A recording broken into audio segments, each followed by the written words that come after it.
Halo semuanya, di sini saya akan menjelaskan implementasi algoritma quicksort dengan menggunakan bahasa C++.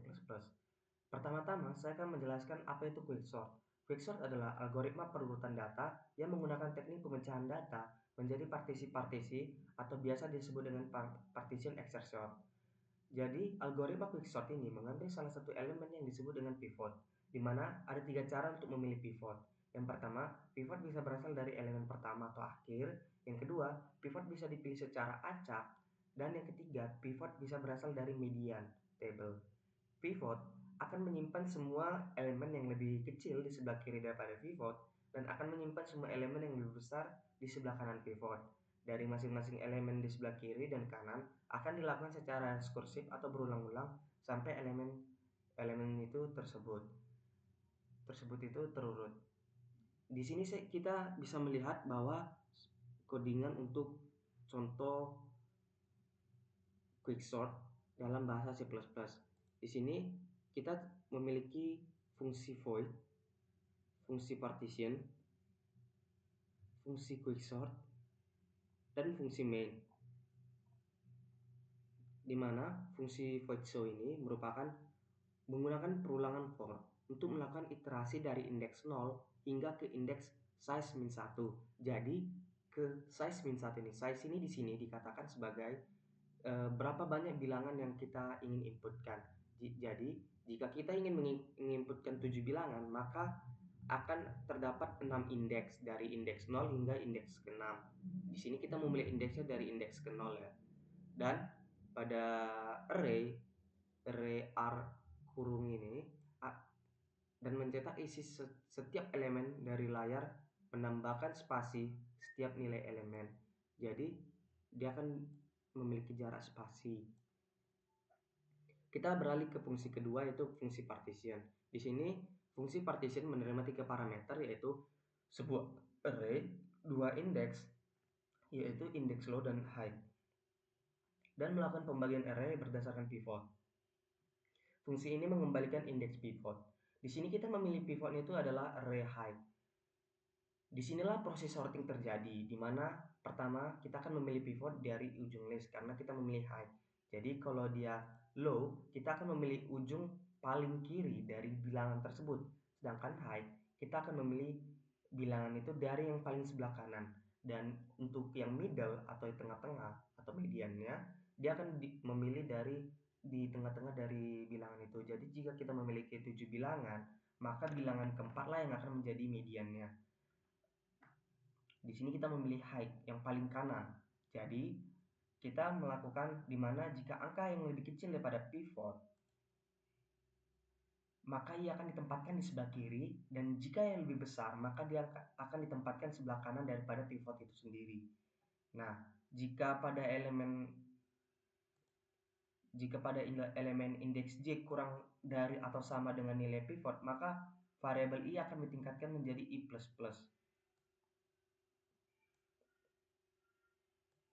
Dan elemen indeks I akan ditukarkan dengan indeks J. Tujuannya adalah untuk memindahkan elemen yang lebih kecil dari bagian kiri array sebelum I dan elemen yang lebih besar daripada pivot ke bagian yang sebelah kanan atau setelah I. Di sini kita membuat integer temp di mana kita dapat menyimpan nilai elemen atau indeks +1 dalam variabel temp.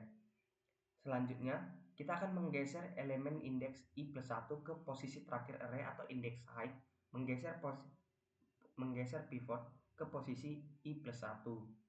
Nah, serta kita dapat mereturnkan pivot, di mana angka yang paling kanan sebagai acuan proses selanjutnya karena kita menggunakan array high. Jadi, angka yang paling kanan akan menjadi acuan selanjutnya. Kita beralih ke fungsi selanjutnya, yaitu fungsi ketiga, yaitu void quicksort. Di sini kita akan membuat fungsi quicksort.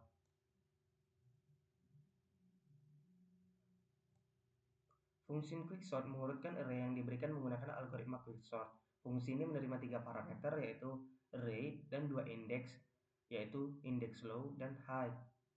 Pertama-tama kita akan melakukan proses pivot, yaitu masih belum tersorting secara ascending. Jadi ascending itu dari kecil ke besar.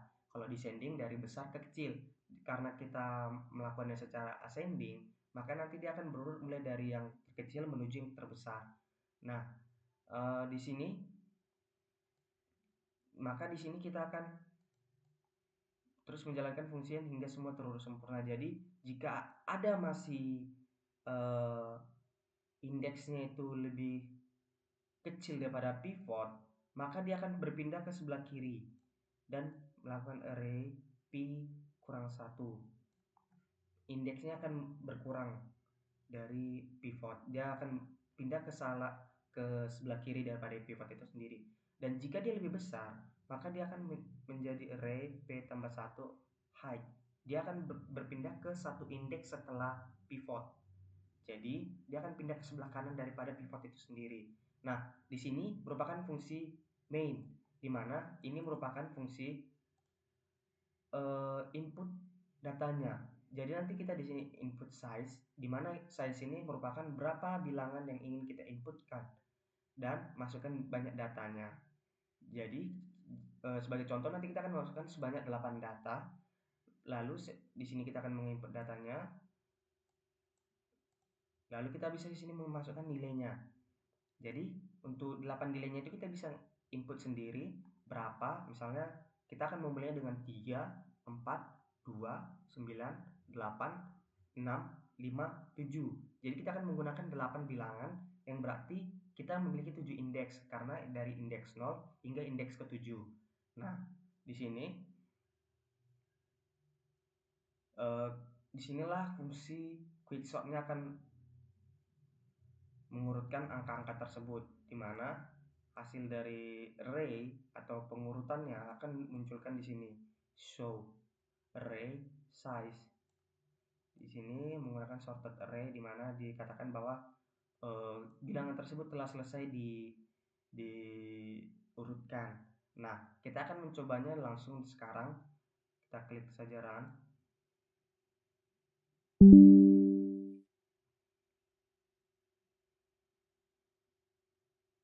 Kita di sini akan memasukkan data sebanyak 8 mengikuti presentasi sebelumnya. 8 data. Masukkan nilainya yaitu 3, 4,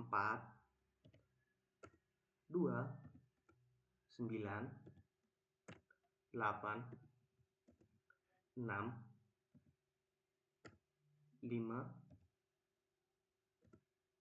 dan 7.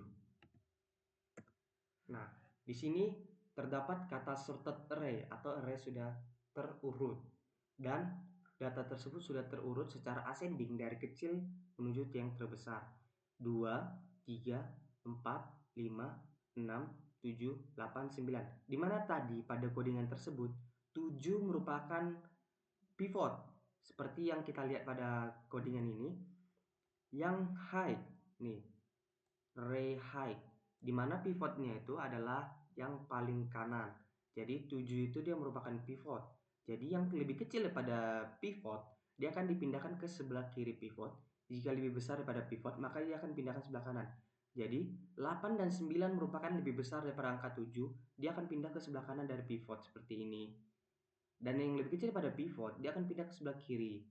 Nih, menggunakan rumus P-1 atau low ini integer J sama dengan low, J lebih kecil pada height, J plus plus.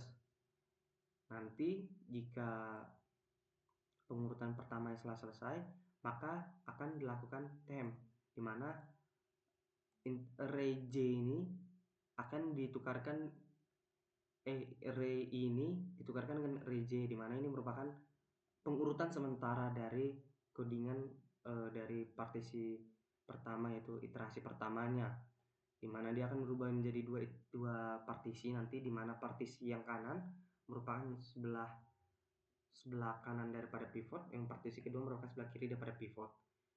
Nah, semua data tersebut akan di sini disimpan kembali atau diurutkan kembali, dan array height lah menjadi acuannya nih, return min 1, serta kita dapat mereturn pivot angka paling kanan sebagai acuan proses selanjutnya. Dan jika kita ingin memasukkan datanya, kita tinggal dimasukkan sini.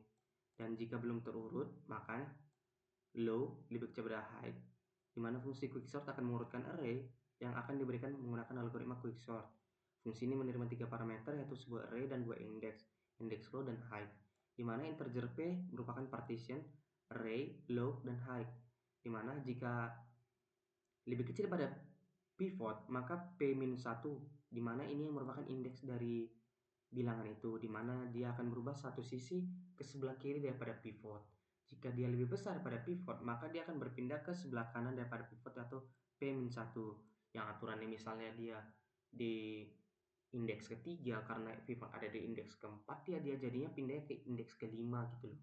Dia satu indeks lebih besar daripada pivot. Nah, jika nilainya itu lebih besar daripada pivot. Oke. Jadi berikut merupakan hasil dari output sorting dari quicksort itu sendiri. Berikut merupakan hasil penjelasan saya. Terima kasih untuk waktunya.